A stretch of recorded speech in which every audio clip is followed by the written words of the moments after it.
Estamos en el pic de las enfermedades respiratorias y aquí en Base Pública queremos ayudar a encontrar las soluciones. Para ello invitamos a dos expertas en gestión hospitalaria y en cómo controlar este tipo de virus.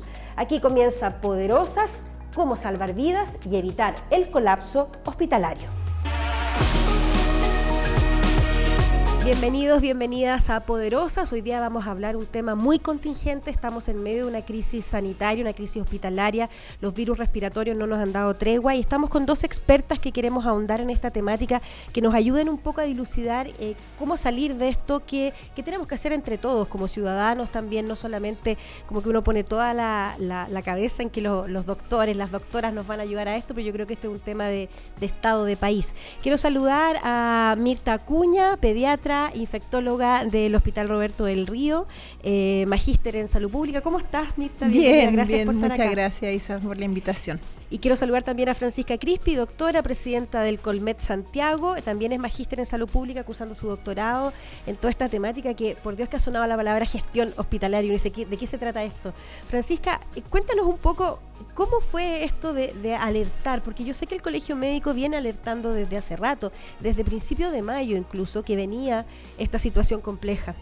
Sí, bueno, estamos actualmente en una campaña de invierno que ha estado muy dura en términos de la circulación viral. Vemos que es explosivo el aumento, tenemos el doble de casos detectados con respecto al año anterior, 3 veces los casos de PRS, y eso ha provocado una saturación del sistema de salud muy alta.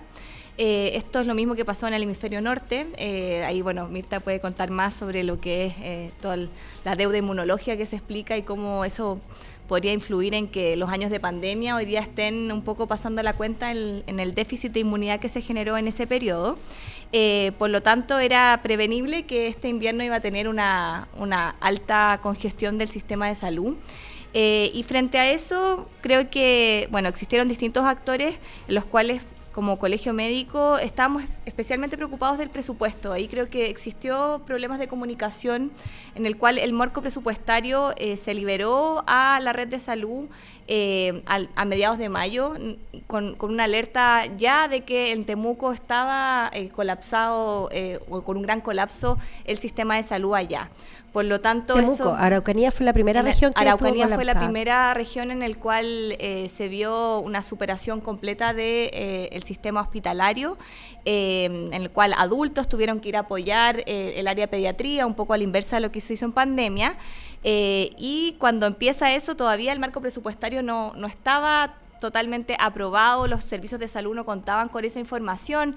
Ahí hay discrepancias sobre si es que el servicio de salud tenía que prepararse sin tener el presupuesto de todas maneras, o si es que es una responsabilidad del gobierno central, pero sí, yo creo que nos llevamos un aprendizaje de esta campaña de invierno, de que la preparación de la campaña tiene que ser con más antelación, en términos de que los presupuestos tienen que ser claros, tienen que ser aprobados en un plazo que sea suficiente para que se puedan contratar el personal. Hoy día existe una frustración del sistema público, en el cual muchos profesionales fueron contratados antes en el sistema privado porque el sistema público todavía no tenía su marco presupuestario y facilidades para contratar el personal tempranamente cuando se necesitaba. Por lo que creo que esos son todos aprendizajes que tenemos que tener, y también el tema de la comunicación de riesgo, que espero que este sea un espacio también para profundizar en eso, ya que ha sido difícil, yo creo, tener una voz coordinada para la ciudadanía. Hay fatiga pandémica y eso es innegable, pero sí, frente a eso tenemos que buscar nuevas estrategias para lograr comunicar a las personas claramente cuáles tienen que ser sus acciones en el contexto de esta contingencia, y lograr también un panorama, o mostrar un panorama más claro. Con respecto a lo que está pasando. Mirta, de alguna manera ustedes también alertan, pues, desde el hospital son las primeras voces que van diciendo, bueno, aquí faltan camas, estamos viendo que hay más población que está llegando a consultar. ¿Qué población es la más afectada? Bueno, siempre los inviernos, y en años anteriores a la pandemia lo habíamos vivido así, ocurría esta epidemia de virus respiratorio que afectan principalmente a los niños y a los niños pequeños y a los adultos mayores. Yo soy pediatra, así que me puedo enfocar más en los niños pequeños. Y efectivamente, dentro de los virus respiratorios, el que predomina es el virus respiratorio sincicial, que es el que está también siendo top en el número de casos en este invierno. Entonces, si tú me preguntas cuál es la población más afectada, efectivamente los niños más pequeños, tradicionalmente eran los niños menores de 1 año y algunos menores de 2 años, pero este invierno, como mencionó también Francisca, se generó una situación especial que es como la pasada de cuenta de la pandemia, que si bien es cierto, con todas las medidas no médicas de aislamiento social, el lockdown, el uso de las mascarillas, que en todas partes había alcohol gel y uno estaba como cuidadoso de no contagiarse el COVID, esa misma manera de transmisión era la manera de transmisión de otros virus y bacterias.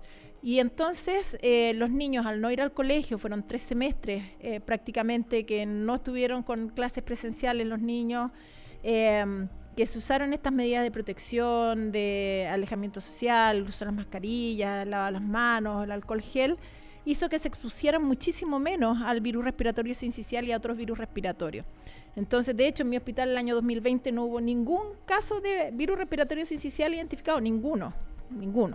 Entonces, ahí se genera lo que se llama la deuda inmunológica, o sea, los niños que con la primera infección por virus respiratorio sincicial montan una respuesta inmune que les permite que el segundo año que se exponen al virus respiratorio sincicial, que es el siguiente invierno, ya tengan una respuesta inmunológica que les permite no hacer un cuadro tan grave.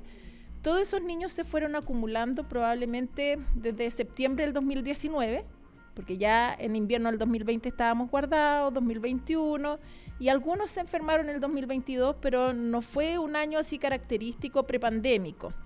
Entonces, la cantidad de niños acumulados que no se infectaron por primera vez con virus respiratorio sincicial fue mucha.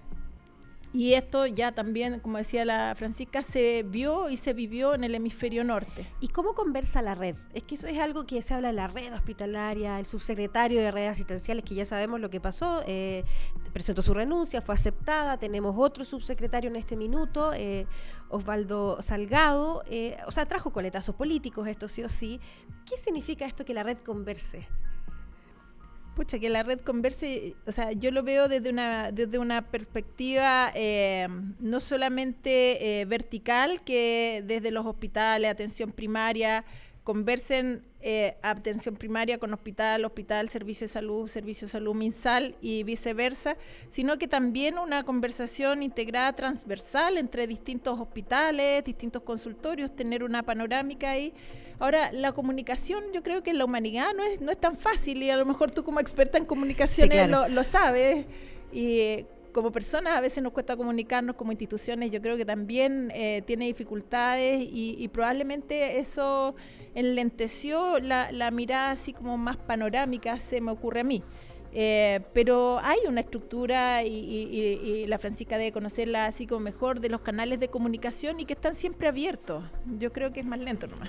Sí, yo creo que cuando las personas hablan en este caso de la integración de la red, se refiere un poco a la integración de los prestadores públicos y privados, y cómo como país, y la pandemia dejó, yo creo que una buena experiencia en esa área, en el cual creo que a todos nos hace sentido que la red de salud debería funcionar para todas las personas, y no hace sentido que una persona, porque tiene más dinero en su bolsillo, pueda acceder frente a una emergencia, como una emergencia respiratoria, antes que otra en una red de prestadores a nivel nacional. Y es por eso que se necesita que la red, frente a todos, sobre todo estos casos de emergencia, pero yo creo que deja un precedente para que podamos integrar la red de salud de manera permanente, que es lo que yo creo que hacia dónde debería avanzar el sistema de salud. Pero en el caso de la emergencia, la red se integra finalmente a través de la unidad de gestión de camas, en el cual, si es que es una plataforma, en el cual si es que hay un hospital que tiene personas esperando en su servicio de urgencias que necesitan camas críticas, tiene una comunicación con la plataforma para poder derivar ese paciente a cualquier servicio hospital de la red de salud de Chile, ya sea público o privado. Y eso es súper importante. Ya sabemos que Hay lugares de Chile que son muy aislados, que no tienen UCIs pediátricas, en el cual el traslado de niños a la red de salud es fundamental de que funcione de manera oportuna. Y en este caso yo creo que cada vez vamos avanzando en una integración que se exige por la ciudadanía, y yo creo que es correcto que vayamos avanzando en esa noción, y que en emergencia sobre todo pueda estar a disposición de la red asistencial. Me quedé pensando que lo que tú planteas suena como tan de sentido común, el que es saber cuántas camas disponibles hay, llamar, comunicarse. Entonces, cuando uno ve estas cifras tan dolorosas de 6 lactantes muertas, uno dice, ¿por qué no tuvimos la capacidad de reaccionar? Y para que no nos vuelva a pasar, en el fondo, ¿qué debiéramos hacer mejor? Se lo dejo a las dos en la pregunta. Sí, creo que se ha utilizado políticamente el fallecimiento de lactantes. Creo que eso ha sido lamentable. Cada muerte de un lactante es algo terrible que tenemos que estudiar en profundidad, y por eso existe la auditoría de los menores de 1 año, en el cual se investiga cuáles fueron las causas. Es algo que se tiene que hacer por norma y nuestra autoridad sanitaria permite eso. Pero yo no me atrevería a decir hoy día que podemos anticipadamente decir, bueno, la derivación de esos lactantes no funcionó y fue un problema de la derivación. Yo creo que también damos un mensaje equivocado a la ciudadanía en el pensar que toda persona que acceda a una cama crítica va a tener un buen resultado, y en salud las cosas no son así. Yo creo que, bueno, Mirta desde su experiencia clínica lo puede decir, pero creo que no podemos sobresimplificar los procesos. Tenemos que, y yo creo que toda crítica que vaya a que mejoremos nuestra red de salud pública, que tiene hoy día deficiencias de presupuesto que son súper importantes, es bienvenida. Y qué bueno que podamos avanzar hacia un estándar, que yo creo que la pandemia nos hace avanzar hacia un estándar mayor. Pero sí, yo creo que el mediatizar con casos particulares tiene el riesgo de no ir al problema particular, sino que quedarse en una generalización de algo que no funcionó, que yo creo que hasta ahora no existe claridad sobre qué ocurrió en esos casos. Se tiene que estudiar. Este año la mortalidad no es más alta que años anteriores en términos de la mortalidad de niños menores de 1 año. Sí nos tienen que preocupar cada caso y optimizar la red al máximo, pero creo que no es posible tomar conclusiones anticipadas como se ha querido, y yo creo que hay una parte de utilización política que es bien lamentable al respecto. Que además se pierde tiempo en tener que actuar. Mirta, cuando Francisca nos pone que no son cifras tan distintas a otros años, que en un año normal de sanitario tenemos que siempre estar esperando que mueran algunos niños lactantes. ¿Cuál ha sido el año más crítico, por ejemplo, en Chile con este tipo de virus sincicial? El año más crítico en Chile ahora, sin lugar a dudas, es el peor año que hay. El que estamos viviendo ahora. El que estamos viviendo, sí. Porque hay más circulación de virus, hay más casos, y al haber más casos también vas a tener, porque hay un porcentaje de niños que se va a agravar. Entonces, si tienes un número de casos mayor, ese porcentaje va a constituirse en un mayor número de niños más graves. ¿Y cuál es la tasa de mortalidad promedio, por ejemplo, con este tipo de virus? Mira, es súper bueno que tú hayas tocado ese punto. La verdad que aquí nos falta tal vez hacer como país un estudio de carga de enfermedad más profundo, porque tenemos más o menos claro cuántos son los niños que se hospitalizan por virus respiratorio sincicial. De esos que se hospitalizan, cuánto mueren cada año, por lo que mencionaba también Francisca, la auditoría, saber cuál es la etiología, la causa ligada a la muerte de ese niño, y si hubo algo que hacer en los procesos que pudieran ser mejorables. Y eso se hace desde hace muchísimos años, y está instruido así como parte de la estructura también de los sistemas de atención en salud. Pero nos falta tener como más claridad del denominador, o sea, cuántos del total de niños se enferman, se contagian, de esos cuántos llegan a consultar a las urgencias, de esos cuántos se hospitalizan, y de ahí partimos nosotros más o menos, de ese peldaño, como el tercer peldaño, y etcétera. Entonces yo no te podría decir del total de los niños cuántos se van a hospitalizar o cuántos van a llegar a fallecer. Hay estudios en otros países que hablan en cifras aproximadamente de un 0,1% de los niños menores de 1 año llegarían a necesitar ventilador mecánico.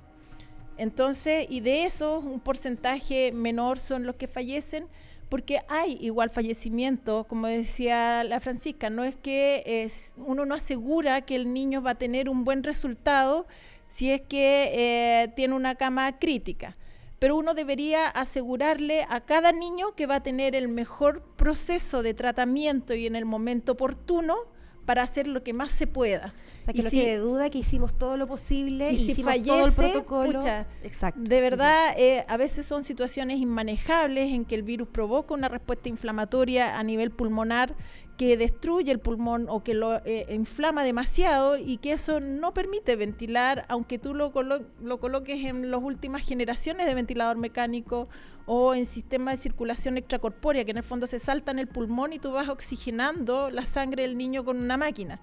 Pero así todo puede fallecer. Y aquí nos enfrentamos entonces a un estrés del sistema. ¿Qué nos falta? Porque esto es lo que ha pasado este año de alguna manera. Tenemos ya hemos hablado que nos faltó dialogar mejor con la red, tal vez, que es algo que hay que investigar bien, etcétera. Pero claramente faltan especialistas pediatras, faltan implementos, faltan recursos. Sí, mira, yo creo que si lo pensamos tal vez desde la prevención hacia adelante.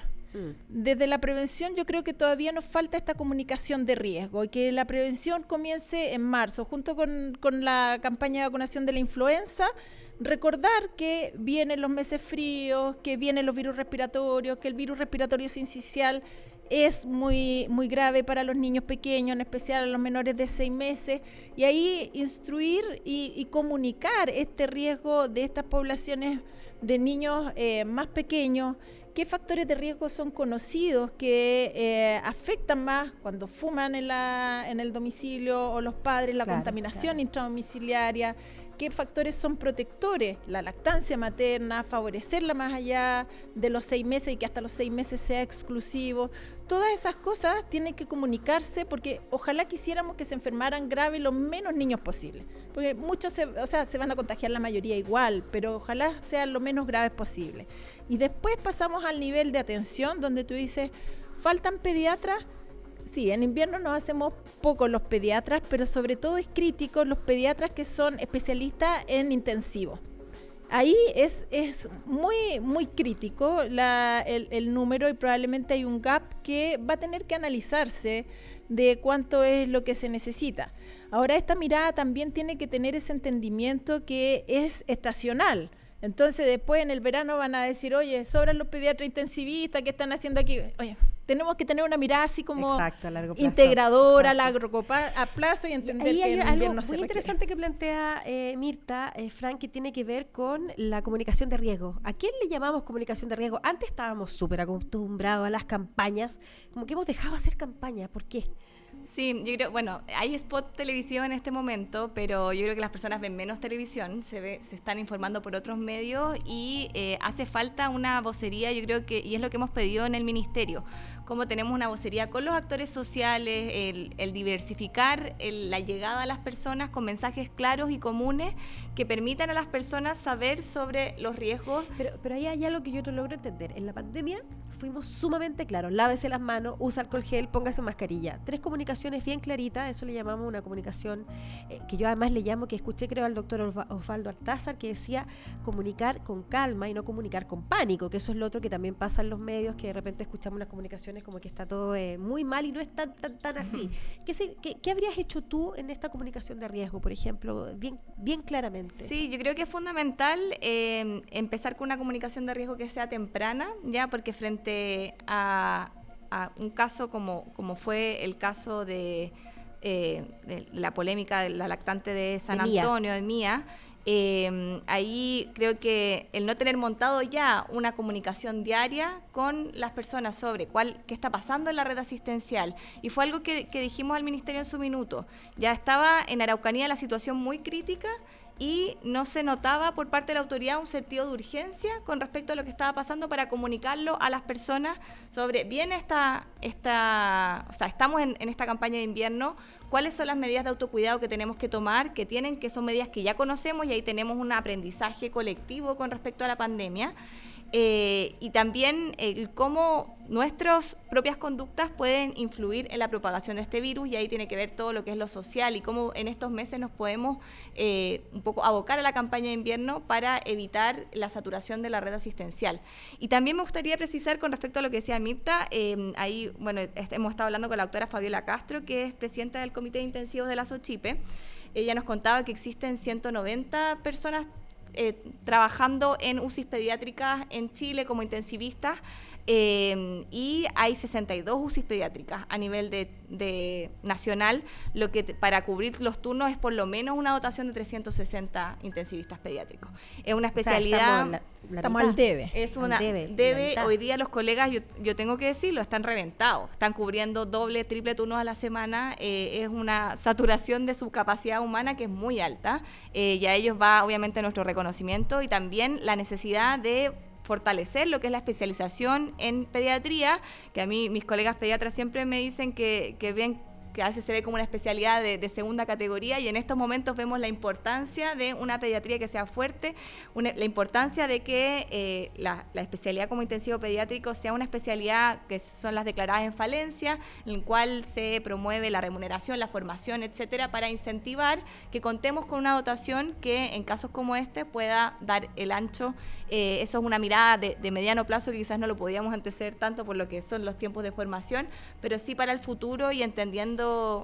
Quería llevarlas al futuro, porque de alguna manera llegamos tarde a la comunicación de riesgo, a pesar de que el Colegio Médico lo venía diciendo yo estuve mirando desde el 19 de mayo, fue la primera alerta que ustedes plantean con la Araucanía y fueron bien enfáticos, entonces uno dice, bueno, pero ¿qué aprendimos para que no nos vuelva a pasar? ¿Qué tenemos que hacer de aquí en adelante ahora?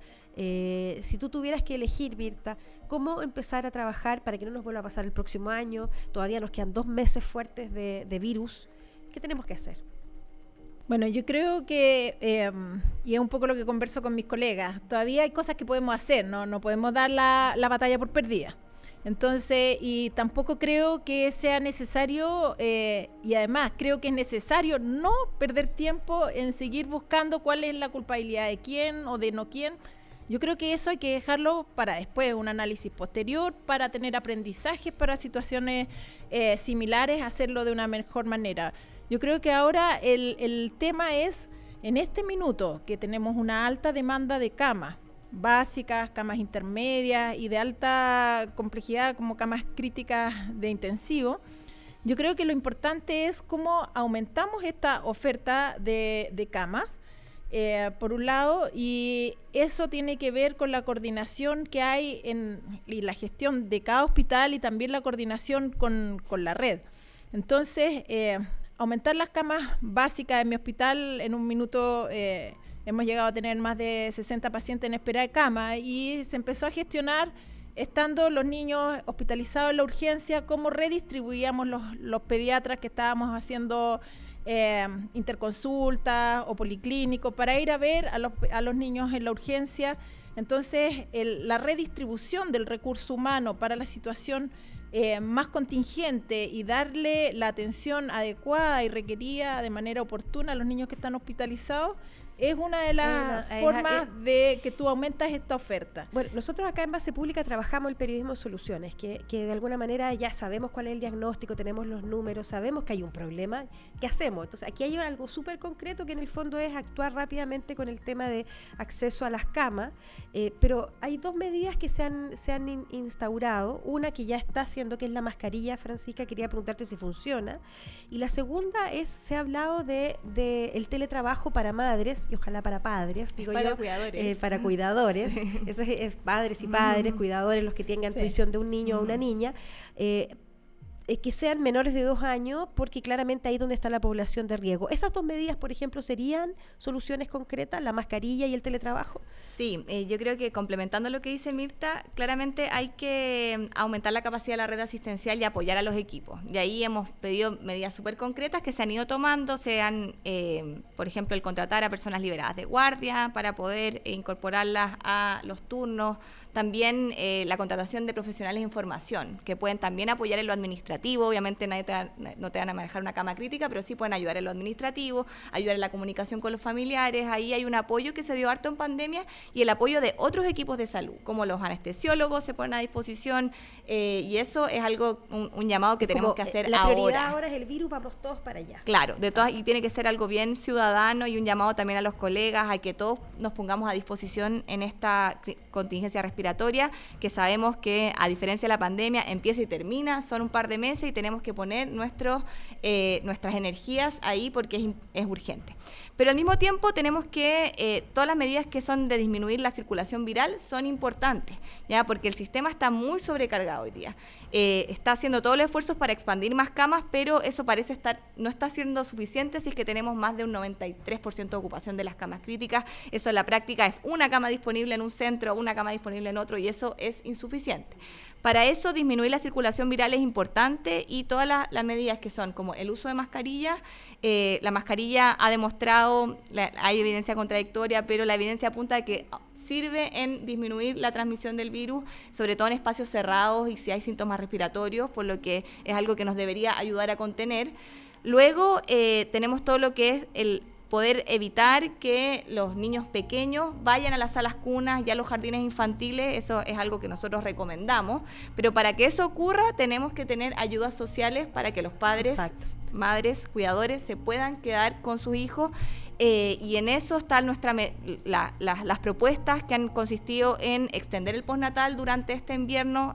Son algunos meses, no es 6 meses lo que se debería aumentar, sino que 3 meses, que son los meses de invierno, para que los padres madres que se les termina el postnatal ahora tengan meses para poder quedarse con sus hijos en la casa. El teletrabajo, que es una medida que existe actualmente, ya en el cual los padres y madres de hijos menores de 18 deben exigirle a su empleador, si tienen un trabajo compatible con el teletrabajo, que les dé la posibilidad de cuidar a sus hijos si eso es necesario en sus casas. ¿Ya? Y todo eso es bien importante porque vemos ya que en pandemia la inclusión de las mujeres en el mercado laboral bajó muchísimo. Retrocedimos 10 años, sí, claro, en la inclusión de las mujeres en el trabajo. Entonces, si no tomamos estas medidas específicas en las cuales se protege el empleo a través del postnatal, a través de los empleadores con el teletrabajo, claramente quienes van a ser perjudicadas van a ser nuevamente las mujeres, quienes son, lo queramos o no, las personas que cargan con el cuidado en Chile, sí, actualmente. Estaba pensando que vamos a ir cerrando ya. Increíble cómo pasó el tiempo. Les agradezco tanto que nos hayan explicado, porque de verdad hay una conversación muy, muy profunda para poder entender esta crisis, pero a lo mejor en el futuro tenemos que quedarnos con esta situación de riesgo con los virus respiratorios y entender que en los meses de invierno vamos a tener que usar mascarilla, vamos a tener que tener este teletrabajo para las cuidadores y cuidadores de niños de menos de 2 años, y uno dice, bueno, no son tantos, son 2 meses.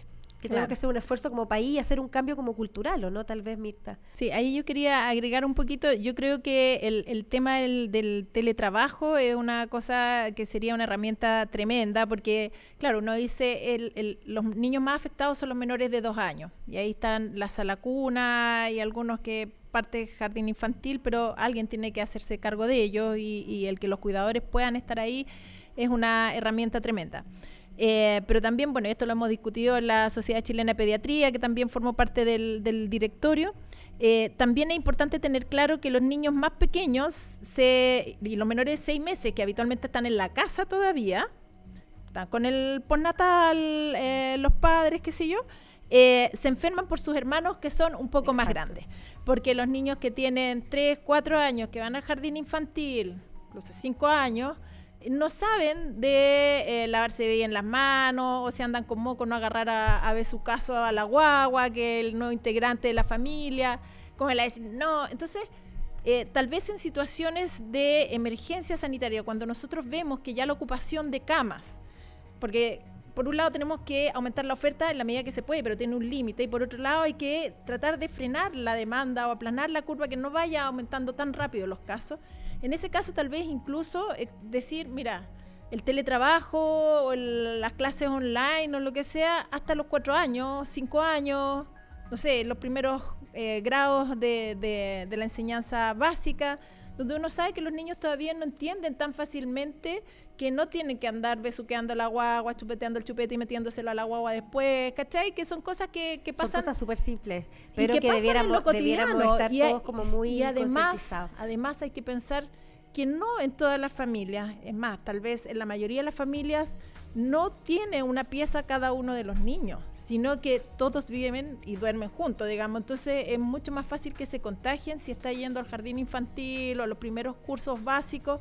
Entonces en situaciones, yo creo que ya de una situación más crítica en la disponibilidad de cama, tiene que llegar un momento en que uno dice, ya, teletrabajo de cuarto básico para abajo, para los papás. Exacto. O segundo básico, no sé. Mirta, Fran, terminemos con una medida de comunicación de riesgo. Si ustedes fueran ministras de salud hoy día, una medida para comunicar claro y precisa, ¿cómo lo harían? Muy cortito, para poder decir que si ustedes tuvieran la posibilidad de comunicar rápidamente en un medio de comunicación, ¿qué dirían al público de Poderosas para poder tomar medidas? Fran.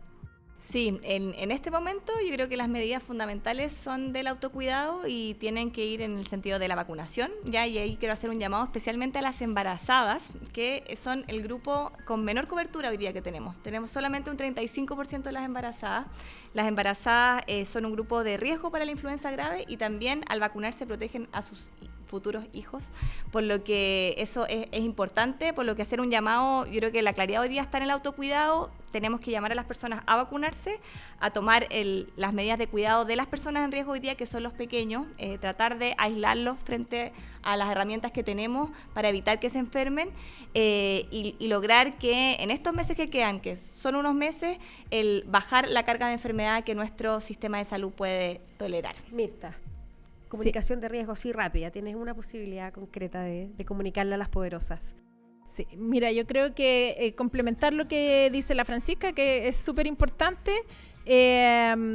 con la disminución de la contaminación intradomiciliaria y tener muy claro que el fumar, que a veces pareciera en alguna familia estar más naturalizado, es dañino para los niños, para la salud y en particular cuando hay niños pequeños. Que no se fume dentro del domicilio ni tampoco en presencia de la guagua, porque a veces yo he visto como que van paseando el coche de la guagua y fumando al lado, ¿cachai? Entonces igual está el ambiente ahí contaminando y que son responsabilidades también de cada uno y que pueden colaborar a que tengamos un invierno mejor para nuestros propios niños, los niños de todo Chile, y que lleguen a ser un poquito más grandes y después se contagian del virus respiratorio sincicial y no va a ser tan terrible. Porque en el fondo igual se van a contagiar. Si lo que queremos es que este contagio no sea tan precoz. Exactamente. Exacto. Entonces yo creo que por ahí y otros factores de contaminación intradomiciliaria que hay que minimizar. Mirta Acuña, Francisca Crispi, a las dos, muchísimas gracias. Yo sé que están además en plena crisis, así que les agradezco que se hayan tomado un tiempo para explicarnos aquí en Poderosa estas medidas: autocuidado, vacunación de la influenza para las embarazadas, aislar lo más posible a los lactantes, las mascarillas, el teletrabajo. Tú decías también, Mirta, lo que significa la contaminación intradomiciliaria. O sea, son medidas súper sencillas que hay que comunicar de una manera muy clara. Gracias a las dos. Perdona, quería solo agregar que no es solo la vacunación contra la influenza en la embarazada, contra el coqueluche también. Coqueluche. También se pone en el embarazo y también hemos aumentado como equipos de infectología pediátrica en nuestro chat, aumento de casos de bordetela parapertussis en distintos centros. Entonces es importante, y esto puede deberse también a las bajas tasas de vacunación en las embarazadas. O sea, respetar el calendario de vacunación, hacer caso. Vacunarse, así como bien amplio. Más comunicación, así es. Y entender que va. Gracias a las dos. Y gracias a ustedes por ver Poderosas, por estar con nosotros en este tema tan contingente. Ojalá hayamos podido ayudarlos a todos a entender cómo podemos entre todos salir de esta crisis hospitalaria.